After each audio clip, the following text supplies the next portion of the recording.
Salut, c'est Seb de Wellness Gambetta. C'est Alice de Wellness Gambetta. On va balayer toutes les idées reçues sur les étirements aujourd'hui. Vous êtes prêts? C'est parti!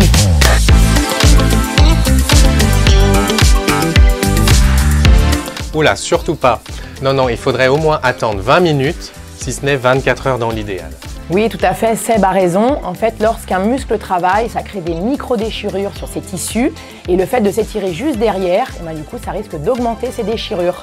Donc mieux vaut attendre, comme il l'a dit, 24 heures ou éventuellement 20 minutes.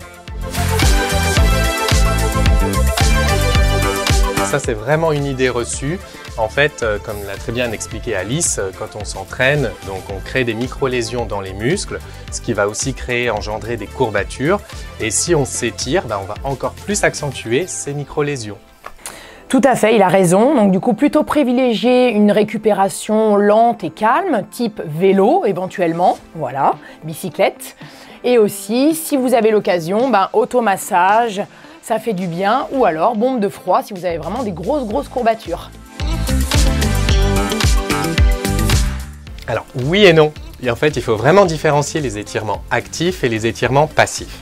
Donc ce que vous pouvez faire avant une séance, c'est des étirements actifs, dynamiques. On s'étire en mouvement, de la mobilité par exemple. Et ensuite, vous allez gagner en amplitude, prévenir les blessures pendant votre séance de musculation.